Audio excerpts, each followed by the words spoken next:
नमस्कार दोस्तों, स्वागत है आपका स्टडी फॉर सिविल सर्विसेज में। वीडियो को पूरा देखिए। कोई भी आपका फीडबैक है, कोई सजेशन है, तुरंत वीडियो में कमेंट करके जरूर बताइए। अच्छा लगे तो वीडियो लाइक जरूर कर लीजिए और ऐसे वीडियो लगातार फ्री में पाने के लिए चैनल को तुरंत सब्सक्राइब कर लीजिए और बेल आइकन को जरूर टैप कर लीजिए ताकि आगे भी सारे वीडियो आपको मिलते रहे। यूट्यूब में फॉलो करते हैं तो प्लीज ये वाला फ्री टेलीग्राम चैनल जरूर ज्वाइन कर लीजिएगा। सारे नोटिफिकेशन, सारे अपडेट यहीं पे आते हैं, ध्यान रखिएगा। स्टडी फॉर सिविल सर्विसेज का कोई भी पेड ग्रुप अगर आपको ज्वाइन करना है तो सिर्फ 85648056060609797523864455 यही नंबर है हमारे, सिर्फ जहां पे कॉल या व्हाट्सएप कर सकते हैं। इंस्टाग्राम पे हमारा पेज जरूर फॉलो कर लीजिएगा, स्टडी फॉर सिविल .सर्विसेज है। ट्विटर पे हमको जरूर फॉलो कर लीजिएगा, @study for civils है। सारे क्वेश्चन अटेम्प्ट करिए और स्कोर अपना तुरंत कमेंट करके बताइए। नमस्कार दोस्तों, स्वागत है आपका स्टडी फॉर सिविल सर्विसेज में। यूपीपीएससी पेड क्विजेस को हम जो लगातार देख रहे हैं, कंटिन्यू करेंगे आज के फर्स्ट क्वेश्चन के साथ। पहला क्वेश्चन हमारे पास है कि braving the storms east Asia and Pacific economic update. तो ये रिपोर्ट जो है अप्रैल 2022 में निम्नलिखित में से किस संस्था के द्वारा जारी की गई थी। तो यहाँ पे वर्ल्ड बैंक जो है, इन्होंने इस रिपोर्ट को जारी किया था। बेसिकली इसमें जो है 3 तरीके के उन्होंने एक तरीके से कह लीजिए रिस्क बताए थे, फाइनेंशियल रिस्क, जिसमें यूएस में फाइनेंशियल रिस्क की बात इन्होंने की थी, चाइना में जो है स्ट्रक्चरल ये स्लो डाउन की बात की थी और यूक्रेन के वॉर वगैरह बारे में बात की थी। ठीक है, तो इन सब चीज़ों से संबंधित ये रिपोर्ट, तो ध्यान रखेंगे वर्ल्ड बैंक के द्वारा इसको जो है रिलीज किया गया था। स्विस ओपन बैडमिंटन 2022 के महिला एकल का खिताब जो है पीवी सिंधु, जो हमारी बैडमिंटन प्लेयर हैं, इन्होंने किस देश की खिलाड़ी बुसानन ओंगबामरुंगफान, ये उनका देखिए पूरा नाम है, इनको हरा करके जीता है। तो ये संबंधित है, जो हारने वाली खिलाड़ी हैं थाईलैंड से। ठीक, डी ऑप्शन करेक्ट होगा। हाल ही में किस मंत्रालय के द्वारा प्रत्येक वर्ष 5 अक्टूबर को राष्ट्रीय डॉल्फिन दिवस के रूप में मनाने के लिए नामित किया है। ठीक है, तो जो हमारी डॉल्फिन्स होती हैं, एक एक्वाटिक एनिमल, इनके कंजर्वेशन और जो है प्रिजर्वेशन के अवेयरनेस को बढ़ाने के लिए प्रतिवर्ष यहाँ पे ध्यान दीजिएगा 5 अक्टूबर को डेजिग्नेट किया गया है नेशनल डॉल्फिन डे के ऑब्जर्वेंस के रूप में, ये मिनिस्ट्री ऑफ एनवायरनमेंट के द्वारा। ठीक है, अभी मार्च 2022 में इसका अनाउंसमेंट किया गया था, जो एनवायरनमेंट मिनिस्टर हैं। ठीक, तो ध्यान रखेंगे ऑप्शन ए करेक्ट है। हाल ही में विंग्स इंडिया 2022 का कोविड चैंपियनशिप का पुरस्कार निम्नलिखित में से किस एयरपोर्ट ने जीता है। ठीक है, तो ये जो विंग्स इंडिया इवेंट है, ये ministry of civil aviation and जो हमारा दूसरा बिजनेस संस्थान है फिक्की, ठीक है, इनके ज्वाइंट इनिशिएटिव से इसका ऑर्गेनाइजेशन किया जाता है। और इसमें कोविड चैंपियनशिप का बेसिकली विंग्स इंडिया इस बार हैदराबाद में आयोजित किया गया था। तो यहाँ पे विंग्स इंडिया कोविड चैंपियनशिप पुरस्कार जीता है कोचीन इंटरनेशनल एयरपोर्ट ने। ठीक, डी ऑप्शन करेक्ट होगा। किस लिए मिला है इनको कि ये कोरोना के दौरान जो है एक प्रोजेक्ट चलाया गया था, मिशन सेफ गार्डिंग। ठीक है, पैसेंजर्स के सेफ ट्रैवल और ये पैंडेमिक को जो है मतलब स्प्रेड ज़्यादा ना होने पाए, इन सब चीज़ों के लिए। तो यहाँ पे इसके सक्सेसफुल इम्प्लीमेंटेशन के लिए जो है ये अवार्ड यहाँ पे इनको दिया गया है। भारतीय संविधान में हमने कई सारी चीज़ें जो हैं अडॉप्ट की हैं अलग अलग कॉन्स्टिट्यूशन से, तो उसी क्रम में देखिए कौन सा सही सुमेलित नहीं है। तो गणतंत्रात्मक व्यवस्था यानी कि जो रिपब्लिकन सिस्टम है, ये लिखा है कनाडा, ये गलत हो जाएगा। इसको हमने लिया है जो है फ्रांस से। ठीक, और फ्रांस से ही हमने कॉन्सेप्ट और लिया था जो ये लिबर्टी, इक्वालिटी और फ्रेटर्निटी वाला कॉन्सेप्ट है। ठीक है, प्रीएम्बल में जो मिलता है आपको, ये भी यहीं से। बाकी की चीज़ें ठीक है, इसको भी देख लीजिए एक बार। राष्ट्रपति को निम्नलिखित में से किस प्रकार की शक्तियां प्राप्त हैं। ठीक है, तो भारत के राष्ट्रपति के पास सैन्य शक्तियां भी होती हैं, मिलिट्री पावर्स, जो जुडिशियल शक्तियां भी होती हैं यानी कि न्यायिक शक्तियां, और लेजिस्लेटिव फंक्शंस भी करते हैं, ये विधायी शक्तियां भी होती हैं। ठीक, जैसे ऑर्डिनेंस मेकिंग वगैरह हो गया। ठीक है, जुडिशियल में जैसे पार्डन वगैरह वाला कॉन्सेप्ट हो गया है ना। सैन्य शक्तियों में जो मिलिट्री कमांडर हैं, ये और भी तमाम तरीके के जो प्रोविजन है वो उससे संबंधित हैं। तो तीनों ही हमारे सही हैं, उपर्युक्त सभी वाला ऑप्शन चूज करेंगे।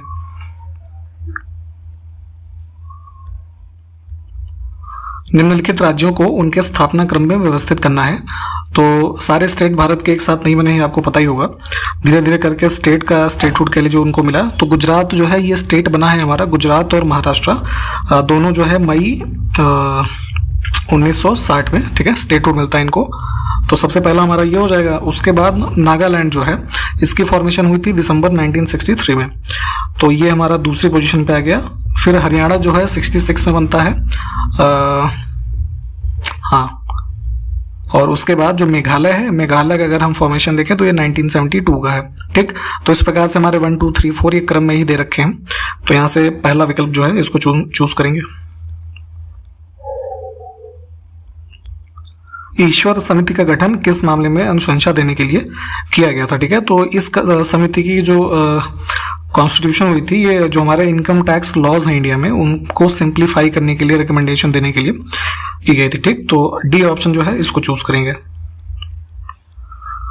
चौथी पंचवर्षीय योजना के संबंध में निम्नलिखित कथनों में से हमको जो है यहाँ पे सही कथन चुनना है। ठीक, तो पहला स्टेटमेंट है कि यह DR गाडगिल फॉर्मूला पर आधारित है।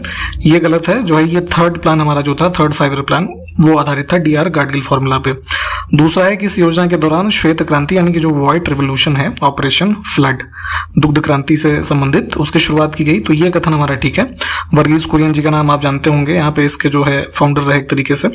तो सिर्फ सेकंड स्टेटमेंट हमारा करेक्ट है, ये ऑपरेशन फ्लड 1970। ठीक, तो यहाँ पे ये 4-5 ईयर का जो है टाइम पीरियड था 1969 से 74, इसको भी ध्यान रखेंगे।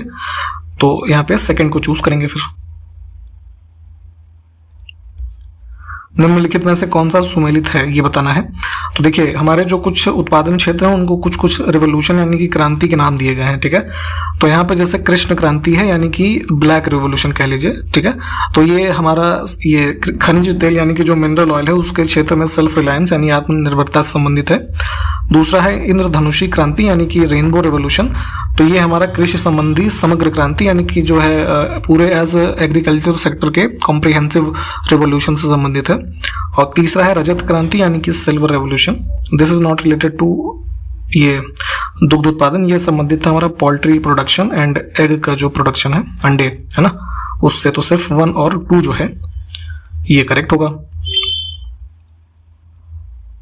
मिल्क रेवोल्यूशन के लिए हमने ऊपर मिल्क प्रोडक्शन के लिए देख लिया था, ये व्हाइट रेवोल्यूशन है ना, ऑपरेशन फ्लड। निम्नलिखित में से कौन सा जोड़ा गलत है। ठीक, तो ये कुछ जो प्लेसेस हैं और किस नदी के किनारे से संबंधित है ये लिखा है। तो इसमें गलत वाला है नासिक है ना, महाराष्ट्र में, ये जो है गोदावरी नदी के किनारे से संबंधित है। नर्मदा गलत दिया है यहाँ पे। ठीक,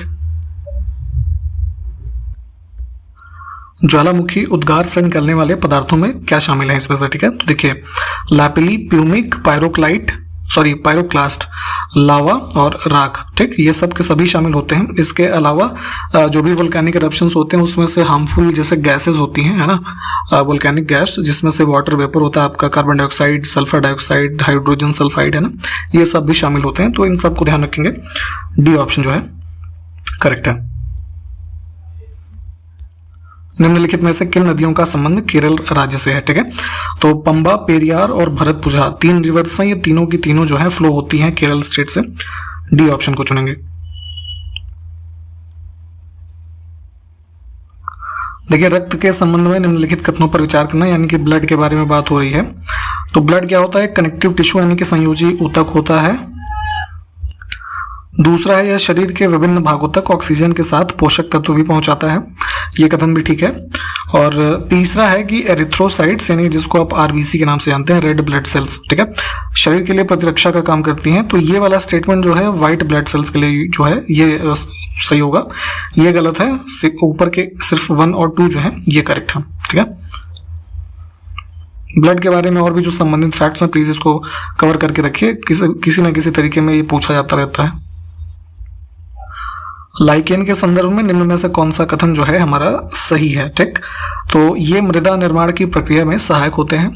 दूसरा है कि इनका इस्तेमाल खाद्य पदार्थ के रूप में भी किया जाता है। ठीक है, तो कुछ जो इंसेक्ट्स या कह लीजिए लार्ज एनिमल्स के द्वारा भी एज अ फूड इनको यूज किया जाता है।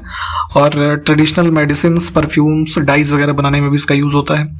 इसके अलावा जो है हमारे ये एक एनवायरमेंटल इंडिकेटर होते हैं, ये आपको पता ही होगा। ठीक, तो दोनों ही स्टेटमेंट ठीक है, इसको हम सी को चुन लेते हैं। निम्नलिखित में से कौन विषाणु जनित यानी कि वायरल डिजीजेस हैं। ठीक है, वायरस से होने वाली, तो जैसा एक मम्स डिजीज होती है जो मोस्टली चिल्ड्रन में होती है। ठीक है, ये वायरल डिजीज है। इसमें प्लेग जो है एक बैक्टीरियल डिजीज होता है। हर्पीज वायरल डिजीज है। ठीक, तो 1 और 3 वाला पेयर हम जो है इसको चूज करेंगे।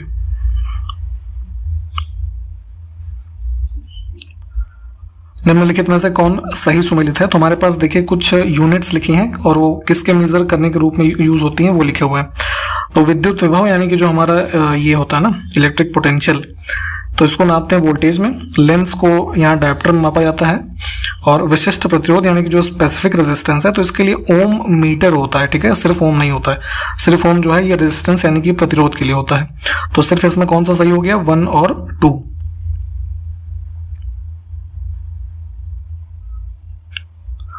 निम्नलिखित कथनों पर विचार करना है और जो सही है उसको चुनना है। ठीक, तो देख लेते हैं फिर से इसको। निकट दृष्टि दोष यानी कि जो मायोपिया की बीमारी होती है, इसमें वस्तु यानी कि जो भी ऑब्जेक्ट है जिसको आंख देख रही है तो उसका प्रतिबिंब जो है रेटिना के आगे बनता है। ठीक है, ह्यूमन आई का स्ट्रक्चर आपको पता ही होगा, तो रेटिना के आगे बनता है इमेज का जो है ये प्रतिबिंब, ये बिल्कुल ठीक है। दूसरा है हाइपरमेट्रोपिया यानी कि दूर दृष्टि दोष में निकट की वस्तु का जो प्रतिबिंब है रेटिना के पीछे बनता है, तो ये वाला भी ठीक है।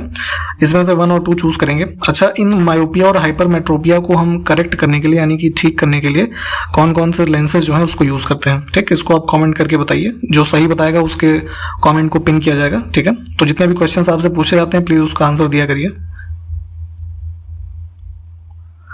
एमनेस्टी इंटरनेशनल के संदर्भ में निम्नलिखित में से सही कथनों को हमको चुनना है। ठीक, तो फर्स्ट स्टेटमेंट हमारे पास है कि इसकी स्थापना लंदन में की गई थी, तो ये हमारा बिल्कुल ठीक है, because this was established in year 1961 in London UK.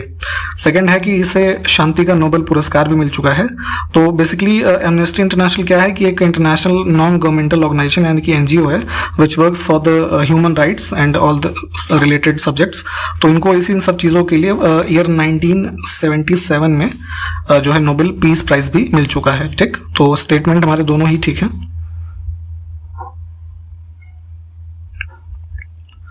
Orissa के पायकों के संदर्भ में कौन सा कथन जो है सही है या फिर है। ठीक, तो देखिए पाइका रिबेलियन हुआ था जो है उसके संबंध में यहाँ पे हमको देखना है। तो इन्होंने 19वीं सदी के पूर्वार्ध में अंग्रेजों के खिलाफ विद्रोह किया। ठीक है, तो जो पाइका ये यहाँ पे उड़ीसा में बेसिकली ये लोग थे और इन्होंने जो है 1817 में ये रिबेलियन जो है ब्रिटिशर्स के खिलाफ किया था। तो बिल्कुल ठीक है कि 19वीं सदी के पूर्वार्ध में हुआ था। दूसरा है कि इनके विद्रोह का नेतृत्व जो है जगबंधु ने किया था। ठीक है, तो ये वाला कथन भी बिल्कुल ठीक है कि यहाँ पे इनके जो लीडर थे इनका पूरा नाम जो था ये बख्शी जगबंधु। ठीक है, ये थे। तीसरा है कि ये भूमि कर में बेतहाशा वृद्धि के कारण असंतुष्ट थे। ठीक है, तो यहाँ पे भूमि कर में वृद्धि तो थी ही, इसके अलावा और भी सेवरल ग्राउंड्स थे जो है पाइका रिबेलियन के। तो तीनों ही स्टेटमेंट हमारे ठीक है। रिसेंटली ये पाइका रिबेलियन इस वजह से भी चर्चा में रहा था कि जो यूनियन कल्चर मिनिस्टर है उन्होंने पार्लियामेंट में जो है एक प्रपोजल रखा था कि Paika rebellion should be declared as the first war of independence instead of ये आपका जो 1857 का विद्रोह था उसके जगह पे पाइका विद्रोह को फर्स्ट जो वॉर ऑफ इंडिपेंडेंस है इसका दर्जा दिया जाए। ठीक, तो यहाँ पे इसको सबको ध्यान रखेंगे और हमारा ऑप्शन डी जो है ये करेक्ट है।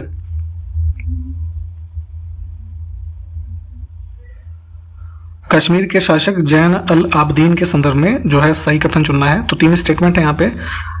तो ये बेसिकली जो था गियासुद्दीन जैन अल आबदीन ऐसे पूरा इसका नाम था। ये दिल्ली सल्तनत का टाइम पीरियड आप देखेंगे तो वहाँ पे ये जो है 8वां शासक था कश्मीर का। ठीक, पहला स्टेटमेंट इसका संदर्भ है कि इसने हिंदुओं के प्रति जो है उदार नीति अपनाई, तो ये लिबरल था हिंदूज के लिए। ठीक है, इसने जो जजिया टैक्स था उसको हटा दिया था और इसे जो है बुड शाह या फिर बोर्ड शाह जो है कई जगह मिलेगा आपको, इस नाम से भी जाना जाता है। तो ये भी ठीक है हमारा, तो सभी को चूज करेंगे ऑप्शन डी।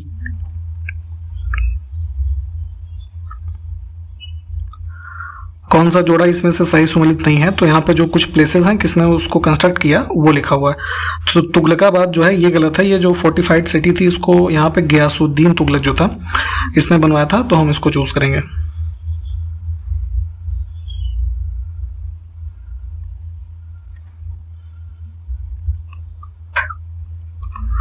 वीर शैव आंदोलन के संदर्भ में गलत कथन को चुनना है। ठीक है, तो ये आंदोलन बेसिकली संबंधित ही था हमारा दक्षिण भारत यानी कि जो कर्नाटक वगैरह का रीजन था यहाँ से, तो इसलिए यहाँ पे सीधे सीधे जो हमारा बी ऑप्शन है ये गलत हो जाएगा। उत्तर भारत लिखा है यहाँ पे, दक्षिण भारत होना चाहिए, यहाँ पे ये काफी लोकप्रिय था। ठीक, बाकी के स्टेटमेंट्स ठीक है, इसको देख लीजिए एक बार।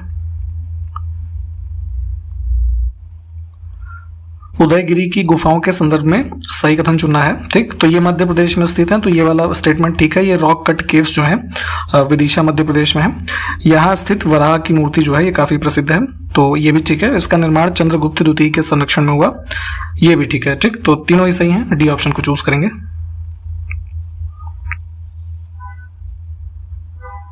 थांका चित्रकला के संदर्भ में सही कथन चुनना है। तो इसका संबंध बौद्ध धर्म से है, ये हमारा कथन जो है बिल्कुल ठीक है। जो महायान सेक्ट था है ना, उसमें इनका काफी जो एक बड़ा स्थान माना जाता है थांका चित्रकला का, और इसके निर्माण के लिए जो है एक वस्त्र का यूज करते हैं जिसमें नेचुरल कलर्स और ये जो मिनरल से बने हुए हमारे कलर्स हैं इसको यूज करते हैं, तो ये भी ठीक है। दोनों को चूज करेंगे। निम्नलिखित में से कौन सुमेलित है? ठीक है, 3 गलत है, 1 सही है। तो कुछ यहाँ पे मठ लिखे हुए हैं, सही वाला हम बता रहे हैं, गलत वालों को आप जो है कमेंट करके बताइए कहाँ पे स्थित है ये। ठीक है, तो ये जो घूम मठ है ये वेस्ट बंगाल के अंदर, ये जो है आपका दार्जिलिंग जो है यहाँ पे स्थित है। ठीक, बाकी के जरा बताइए तो कमेंट करके। निम्नलिखित में से कौन सही सुमेलित देख लेते हैं। तो वेल्लोर का सिपाही, बेसिकली 3 के तीनों ये जो है ब्रिटिशर्स के अगेंस्ट में समय समय पे हुए विद्रोह हैं। ठीक है, तो वेल्लोर का सिपाही विद्रोह 1806 वर्ष में, पाटेगारों का विद्रोह ये तमिलनाडु से संबंधित था 1801 से 1805 के दौरान, और सावंतवादी विद्रोह जो कि यहाँ पे बेसिकली ये जो आपका रीजन है मराठा रीजन, ठीक है, यहाँ हुआ था। इसमें इसके लीडर थे फोंड सावंत, है ना, तो उनके नाम से फेमस है। ये 1844 में हुआ था। ठीक, ये गलत है, तो सिर्फ 1 और 2 वाला ऑप्शन जो है इसको चूज करेंगे। धर्म सभा के संदर्भ में निम्नलिखित कथनों पर विचार करके सही जो है उसको चूज करना है। तो इसकी स्थापना राधाकांत देव ने की थी, तो ये बिल्कुल ठीक है। 1830 में कलकत्ता में इसकी स्थापना हुई, और इस संस्थान ने जो है पाश्चात्य शिक्षा यानी कि जो वेस्टर्न एजुकेशन उस टाइम पे प्रमोट किया जा रहा था उसका समर्थन किया था। परंतु जो सती प्रथा के प्रैक्टिस पे बैन लगा था, है ना, तो उसके मतलब दिशा में जो प्रयास किए गए लॉर्ड विलियम बेंटिक और राजा राम मोहन राय इन सब के, तो इसका इन्होंने विरोध किया था। ठीक है, इसके बाद जो विडो रीमैरिज एक्ट आया था उसका भी इन्होंने जो है विरोध किया था। तो तीनों ही ठीक है, इसमें हम डी ऑप्शन को चूज करेंगे।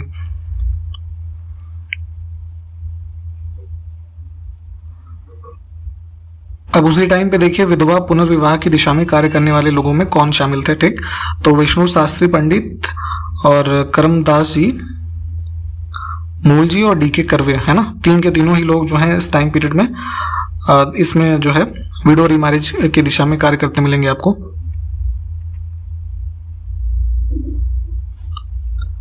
निम्नलिखित को सुमेलित करना है, तो कुछ संस्थाएं हैं और उनके स्थापना वर्ष लिखे हैं। ठीक है, तो देखिए 19वीं शताब्दी में देखेंगे इनका सबका फाउंडेशन है। इंडियन लीग फाउंड हुआ 1875 में। ठीक, तो ये एक हमारा हो जाएगा 4। ठीक, फिर आता मद्रास महाजन सभा जो कि फाउंड हुआ आपका 1884 में।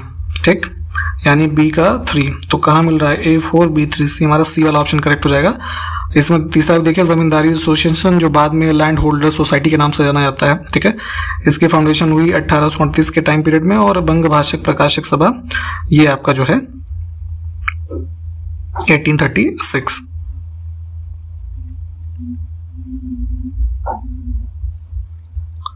निम्नलिखित कथनों पर विचार करना है और सही को चूज करते हैं। तो आर्य समाज ने शुद्धि आंदोलन स्वामी श्रद्धानंद के नेतृत्व में चलाया, तो ये कथन ठीक है। जो लोग धर्मांतरण कर चुके थे हिंदू धर्म से इस टाइम पीरियड में देखेंगे, तो वहां पे उनको जो है हिंदू धर्म में वापस लाने के लिए यहाँ पे शुद्धि आंदोलन चलाया गया। तो इसी के विरोध में जो है तंजीम और तबलीग आंदोलन चलाए गए थे। तो बेसिकली क्या है कि ये मुस्लिम धर्म में प्रैक्टिस होता है। तो इसी शुद्धि आंदोलन के दौरान जो है स्वामी श्रद्धानंद ने कहा था कि जिस प्रकार से धार्मिक अधिकार से मुसलमानों को ये तंजीम और तबलीग के अधिकार हैं, तो ऐसे ही मुझे भी अपने जो बिछड़े हुए भाई और बहन हैं, ठीक है, उनको वापस अपने घरों में लौटाने का अधिकार है। ठीक, तो ये दोनों ही कथन ठीक हैं। इसमें हम जो है सी ऑप्शन को चूज करेंगे। इंडियन नेशनल कांग्रेस के 1928 के कलकत्ता अधिवेशन के संदर्भ में कौन सा कथन सही है? ठीक है, तो इस अधिवेशन की अध्यक्षता जवाहरलाल नेहरू ने की थी, यही कथन गलत है। इसमें मोतीलाल नेहरू जो है वो अध्यक्ष थे। और इसमें डोमिनियन स्टेटस के लक्ष्य का विरोध जो गांधी जी के द्वारा प्रपोज किया था, उसका विरोध सुभाष चंद्र बोस और जवाहरलाल नेहरू ने किया था। तो ये तो ठीक है, सिर्फ 2 को चुनेंगे। निम्नलिखित में से किस कार्य के लिए भारी जल का प्रयोग किया जाता है? ठीक है, तो हैवी वाटर यानी कि जो हमारा D2O होता है, ड्यूटीरियम ऑक्साइड, ठीक, इसका यूज करते हैं हम नाभिकीय रिएक्टर में मंदक के रूप में, मॉडरेटर के रूप में, यानी कि दूसरा है ट्रेसर के रूप में। ठीक है, तो ट्रेसर बेसिकली क्या होता है कि जैसे ये रेस्पिरेशन और फोटोसिंथेसिस का जो मैकेनिज्म है उसको स्टडी करने के लिए ट्रेसर का यूज करते हैं। ठीक है, तो वहाँ पे D2 यानी कि ये भारी जल का यूज किया जाता है। इसके अलावा नाभिकीय रिएक्टर में कूलेंट यानी कि शीतलक के रूप में। ठीक, तो तीनों ही रूपों में यूज करते हैं। उपरोक्त सभी वाला ऑप्शन चूज करेंगे। वित्त आयोग यानी कि फाइनेंस कमीशन के संदर्भ में जो है सही कथन चुनना है। तो इसके सदस्यों की नियुक्ति जो है राष्ट्रपति करते हैं। तो बेसिकली जो आर्टिकल 280 है कॉन्स्टिट्यूशन का, उसके अंतर्गत प्रत्येक 5 वर्षों के लिए जो है फाइनेंस कमीशन जो है इसका गठन किया जाता है राष्ट्रपति के द्वारा, एक अध्यक्ष और 4 अन्य सदस्यों के द्वारा। ठीक, दूसरा है कि इसमें सदस्यों की पुनर्नियुक्ति नहीं की जा सकती, तो ये कथन जो है गलत है क्योंकि रीअपॉइंटमेंट इनकी हो सकती है। तीसरा है कि इसकी सिफारिशें जो हैं सलाहकारी प्रकृति की होती हैं, यानी कि बाध्यकारी नहीं होती, ये भी ठीक है। तो डी ऑप्शन इसमें भी चूज करेंगे। सॉरी, माफ कीजिएगा, दूसरा तो गलत था ना, तो हाँ यहाँ पे 1 और 3 होगा, ठीक। और इसमें जो ये मेंबर्स होते हैं 4 मेंबर्स, तो इसमें 2 पूर्णकालिक होते हैं और 2 अंशकालिक होते हैं, ये भी आपको पता होना चाहिए। कतर में आयोजित होने वाले फीफा विश्व कप 2022 का आधिकारिक शुभंकर यानी कि जो मैस्कॉट होता है उसका नाम है लाइब, ठीक। इसका नामकरण किया गया है। तो ये जो है लाइब किस भाषा का शब्द है, ठीक। तो लाइब का अर्थ होता है एक अति कुशल खिलाड़ी, ठीक। और ये शब्द है अरेबिक।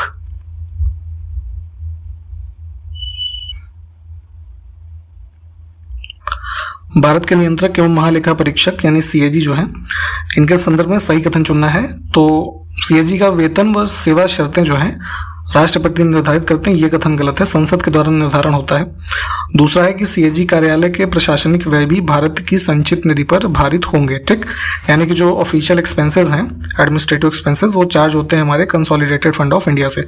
तो दूसरा तो ठीक है, पहला गलत हो गया। निम्नलिखित कथनों पर विचार करना है और कौन सा सही नहीं है, ध्यान दीजिएगा, वो चुनना है, ठीक। तो उपराष्ट्रपति यानी वाइस प्रेसिडेंट के चुनाव संबंधित विवाद में चुनाव आयोग का निर्णय जो है वो अंतिम होता है, तो ये गलत है। वाइस प्रेसिडेंट के इलेक्शन में कोई भी जो डिस्प्यूट मान लीजिए होता है तो उसकी हियरिंग की पावर जो है सुप्रीम कोर्ट को है, ठीक है, एक कॉन्स्टिट्यूशनल बेंच के द्वारा, जिसमें 5 सदस्य शामिल होंगे। दूसरा है कि उपराष्ट्रपति का जो पद है कोई व्यक्ति अधिकतम 3 बार निर्वाचित हो सकता है, तो ये गलत है। भारत में ये कोई ऐसा समय सीमा नहीं है, कई बार जितने भी मर्जी बार आप चाहे चुने जा सकते हैं, ठीक। तो गलत कौन सा है, दोनों, ठीक।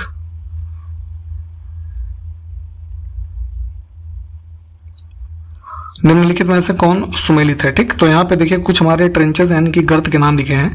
तो जो सुंडा गर्त है यानी जिसको पहले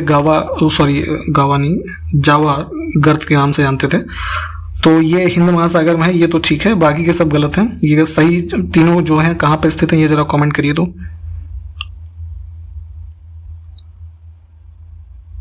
निम्नलिखित में से कौन सुमेलित है, ठीक। तो देखिए हाइग्रोफाइट्स पौधे कौन से होते हैं, जो भूमध्य रेखीय उष्ण आर्द्रता वाली वनस्पति होते हैं, ठीक। दूसरा है लिथोफाइट यानी कि कड़ी चट्टान में उगने वाली वनस्पति। तीसरा है ज़ेरोफाइट जो कि शीतोष्ण कटिबंध क्षेत्र की वनस्पति है। तो तीसरा यहाँ पे जो है ये तो गलत है। ज़ेरोफाइट बेसिकली ऐसी कंडीशंस में पौधे जो उगते हैं जिनको बहुत ही कम मात्रा में पानी की उपलब्धता होती है या वहाँ पे अडाप्ट कर लेते हैं वो, ठीक है, स्पेशली डेजर्ट के रीजन में, ठीक। तो यहाँ पे सिर्फ 1 और 2 जो है ये करेक्ट होगा।